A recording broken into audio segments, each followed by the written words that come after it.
Listen carefully, because this is not a story you were ever meant to hear. A man once lived 11 years bound by a single chain, 11 winters of frost crawling into his lungs, 11 summers of the Georgia sun baking his flesh until it cracked like old parchment. He was forced to eat from the dirt like an animal, left naked to storms that rattled the bones of the earth. Yet he did not die. He waited. And on a night that should have been holy, Christmas Eve, 1838, he rose from his chain like a shadow unmoored, and the house of his master became a tomb. That man's name was Nathaniel, and his story was never written, only whispered, like a prayer too dangerous to utter. Tonight, I will speak it aloud. Elder Glen, they called the plantation, a place where cotton fields rolled white as shrouds, where even the wind sounded weary from carrying the cries of the enslaved. The mansion squatted on a hill of red clay, its columns stained by storms and silence, its windows staring out like black, lidless eyes. But behind that grand facade crouched the quarters, rows of cabins sunk into the earth like graves, where life and death intermingled without ceremony. Elijah Remsen ruled it all, master by title, tyrant by appetite. To him, men were beasts, women, tools, children, currency, and he believed cruelty must not only punish but instruct. His overseer, Jacob Murch, was the lash, Elijah, the mind behind it. When Nathaniel arrived in chains, he was taller than the rest, shoulders broad, eyes fixed forward with a quiet, no whip could bend. He had been sold twice already, escaped twice already, hunted down by dogs and guns. Elijah believed he had found a worthy spectacle. On the third night, Nathaniel ran. His stride was long, his breath sure, but before moonrise the dogs had him cornered. Elijah did not order him killed. No, death was release. What Elijah desired was theater. At this stage, a center of the yard stood an iron post, older than anyone alive, rusted but immovable, a relic forged for breaking men. Elijah chained Nathaniel there, collar locked around his neck, the chain wound so tight it rang like a bell when struck. He told the others to watch. He told Nathaniel he would remain there until the earth forgot his name. But the earth never forgets. It waits. And when it answers in blood. The post became his crucifix. Day after day, Nathaniel's body withered, but his eyes sharpened, like coals refusing to die beneath the ash. They fed him scraps once a day, never enough to satisfy, just enough to keep him breathing, because Elijah did not want his death. He wanted his spectacle. He wanted the other enslaved to see what became of defiance. But cruelty, when stretched too long, becomes something else. It becomes ritual, and rituals awaken powers men cannot control. The task of feeding Nathaniel fell to Ada, a girl of 13, slender and silent, already carrying the weight of her mother's midwife hands. She had delivered children, buried children, watched her mother work miracles with roots and whispers of scripture. And now she walked each dusk across the yard, placing a bowl of cornmeal or beans at Nathaniel's feet, never meeting his eyes for fear of the overseer's gaze. Yet something passed between them. Silence has a language older than speech. Nathaniel studied her with eyes that did not break, and Ada, without knowing why, began leaving him pieces of bread stolen from her mistress's table, or sweet potatoes saved from her own ration. She said nothing.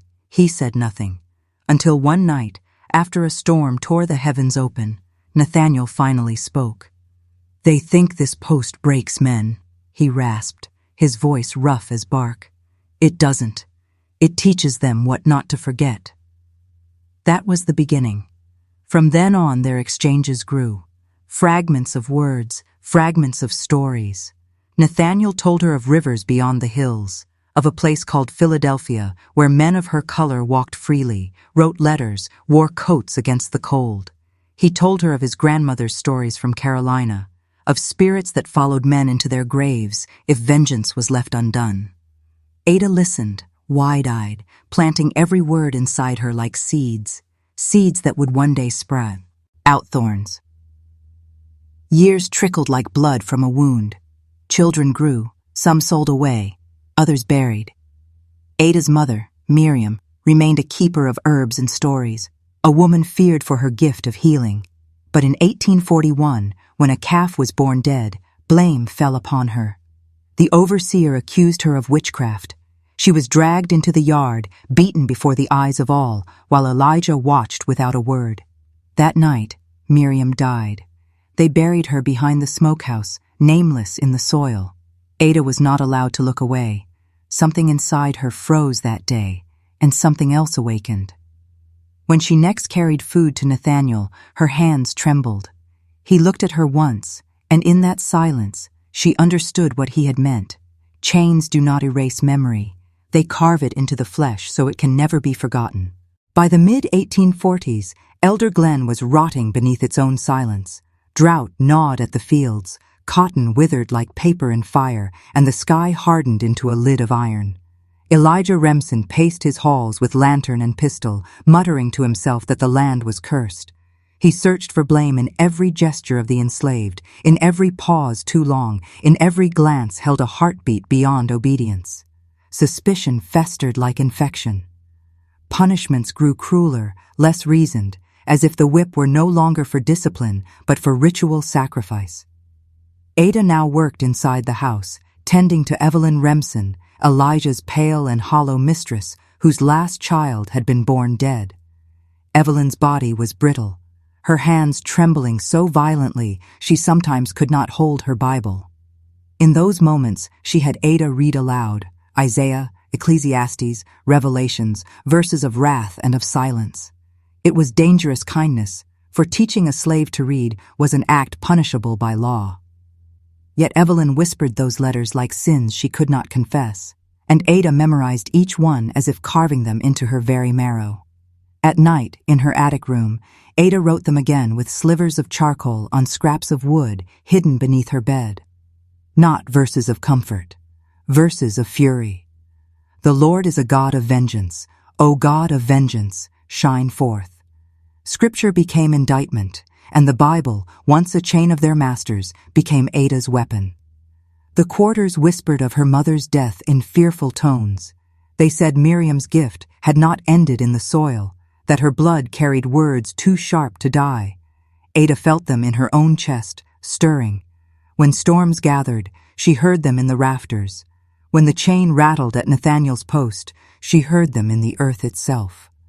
Some nights, she woke to find herself scribbling by moonlight, words not entirely her own. She had crossed from grief into something deeper, covenant. One evening, Evelyn pressed her own worn Bible into Ada's hands. Her eyes were hollow as she whispered, "Sometimes the only mercy God gives is silence." But inside the fold of Isaiah, Ada discovered something more. A note scrawled faint, hurried. "Do not forget the key." The page smelled faintly of iron. She did not understand, not yet, but when she held the book, her pulse drummed in time with the chain that bound Nathaniel outside. Mercy and silence were dead things. Only remembrance lived. That night, when she delivered bread to Nathaniel, he asked her a single question. "Why do you still breathe?" She did not answer, and so he did.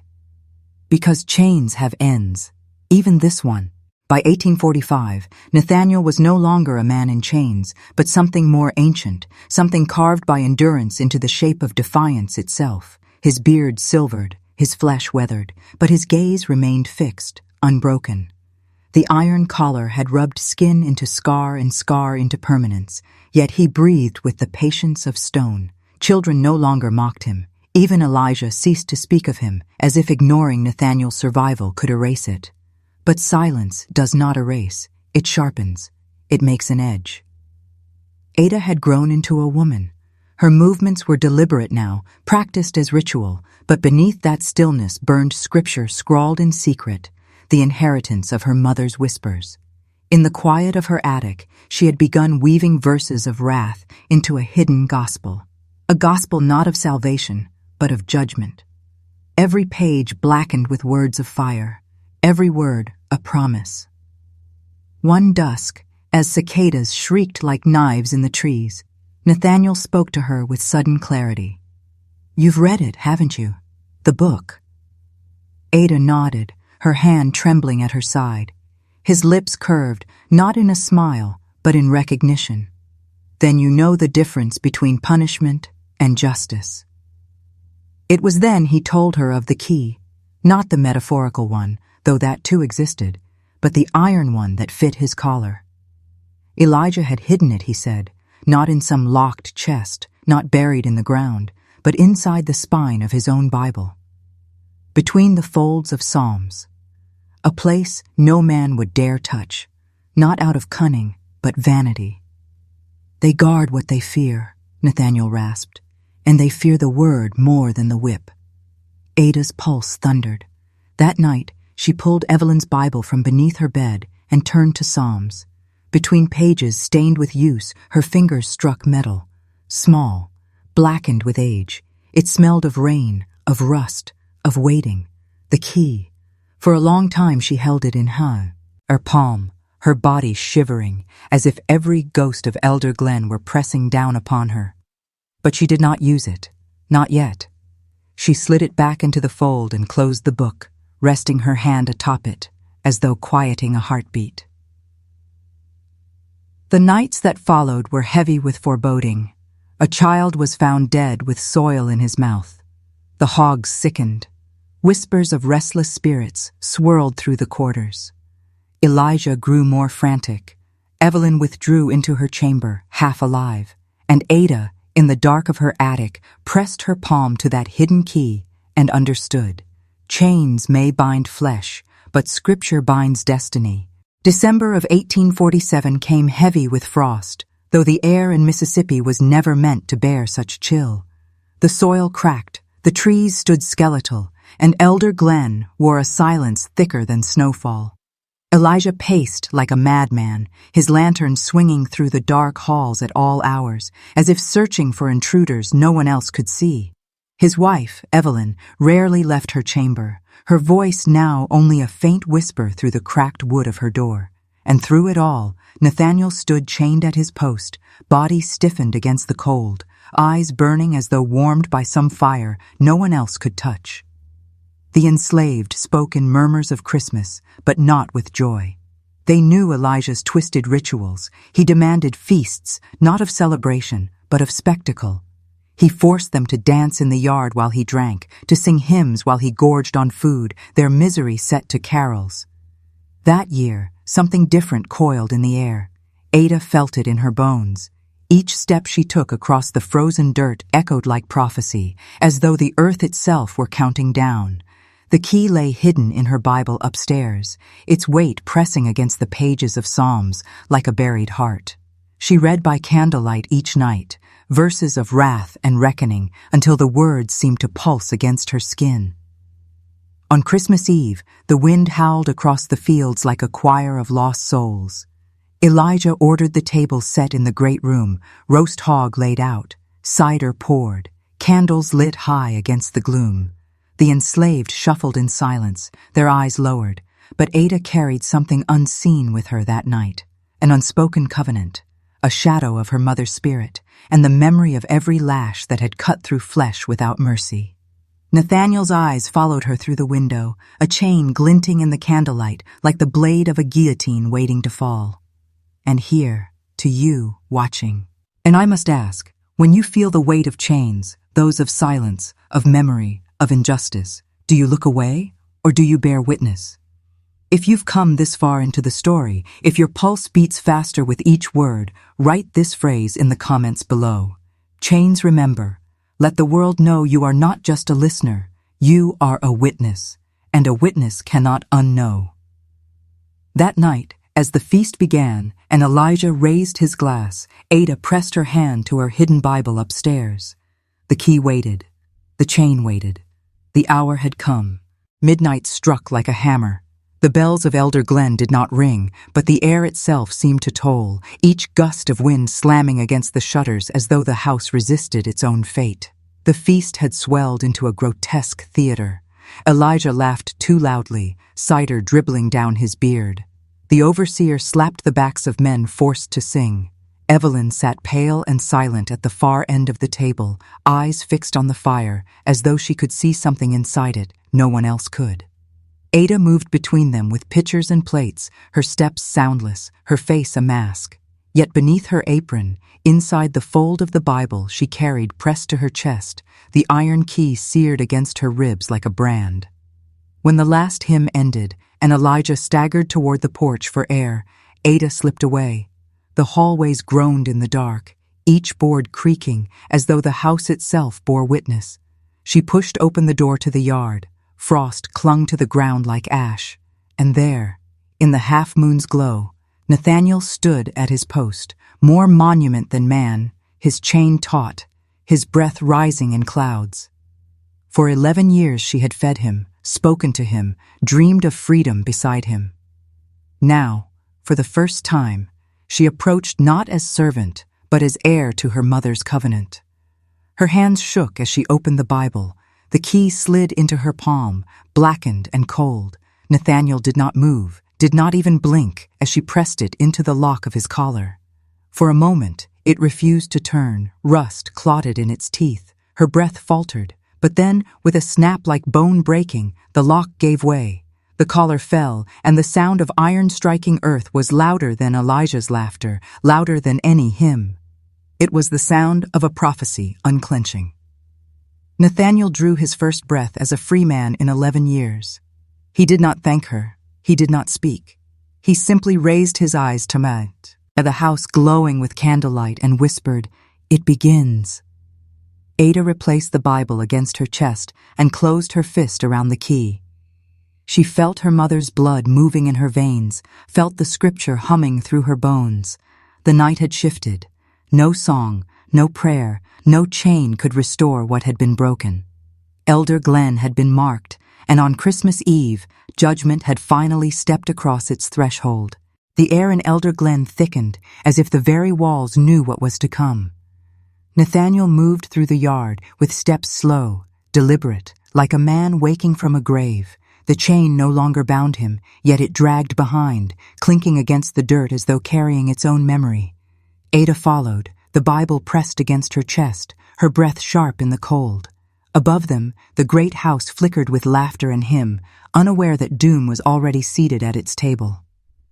They entered through the servants' door, shadows upon shadows. The overseer stumbled past the hall, too drunk to notice. The scent of roasted hog and cider clung to the air, heavy, rancid. Nathaniel's hand brushed the doorframe, fingers curling against the wood like a predator testing its cage. He had not stepped beyond his post in over a decade, yet his body remembered. Pain had taught him patience. Chains had taught him precision. Freedom would teach him violence. Inside the dining hall, Elijah raised his glass once more, shouting verses he could not understand, mockery of scripture twisted into jest.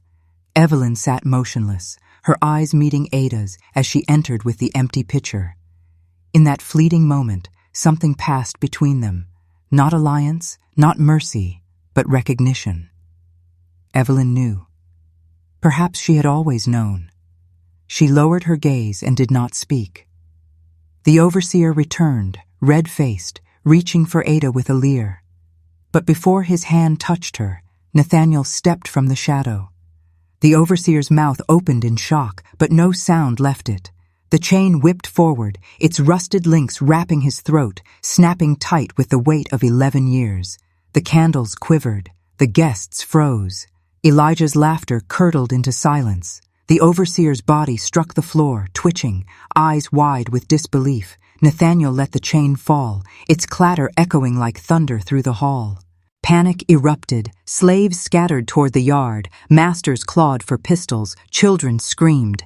Elijah staggered back, his face paling as though he had seen death itself rise from the grave.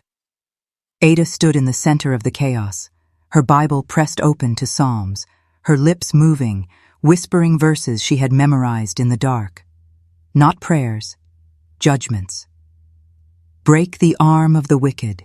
Seek out his wickedness till you find none. Nathaniel's eyes burned across the room, locking on Elijah. For the first time, the master trembled before the chained. The feast was ended. The reckoning had begun. The Christmas feast dissolved into nightmare. Screams tangled with hymns, chairs toppled, glasses shattered. Elijah lunged for his pistol, but Nathaniel was already upon him, the chain a serpent in his hands. It cracked across the table, scattering plates and wine like blood upon white cloth. Elijah fired, smoke choking the air, but the bullet buried in plaster. Nathaniel's chain struck him across the jaw, and the master of Elder Glen fell to his knees, gasping as though the weight of his sins had finally found his throat. Ada's voice rose above the chaos, not shrill, not frantic, but steady, like the tolling of a bell. She recited from the book pressed open in her palms. Woe to those who build their houses by unrighteousness, who make their neighbors serve them for nothing. Each word seemed to shake the air, and for the first time, Scripture belonged not to Elijah, not to Evelyn, not to any master, but to the enslaved. It was weapon, curse, covenant fulfilled. Evelyn did not move to intervene.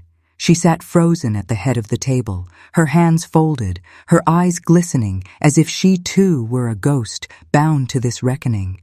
Perhaps she had been waiting for it all along. Perhaps she knew her husband's blood was the only balm that could quiet the restless earth. One by one, the house fell silent. The overseer lay lifeless, his tongue swollen in death. The guests fled into the cold, their cries swallowed by the fields. And in the great hall, under the halo of guttering candles, Elijah Remsen's final scream cut short beneath the crushing coil of the chain. His body collapsed against the boards, and Elder Glen itself seemed to exhale, as though at last the land had been unburdened of his name. Nathaniel stood tall, unshackled, his breath heaving but unbroken. He turned not to the survivors, not to Ada, but to the house itself, glaring into its rafters as if daring its ghosts to rise. Ada closed her Bible, slipping the iron key between its pages once more. She did not smile. She did not weep. She only whispered the words her mother had once murmured by firelight. Chains, do not forget. By dawn, Elder Glen was abandoned, its halls soaked in silence, its walls heavy with blood. Some said the land never yielded crop again, cursed by that night. Others claimed to hear chains rattling in the frost, or verses whispered in voices not their own. And so it became a story, not of Christmas joy, but of Christmas judgment, a story carried in secret, a story that refused burial. And now you, listener, are a keeper of it, witness to the feast turned grave. Remember this: when chains are fastened too long, they do not simply break. They remember, they return, and they do not forgive.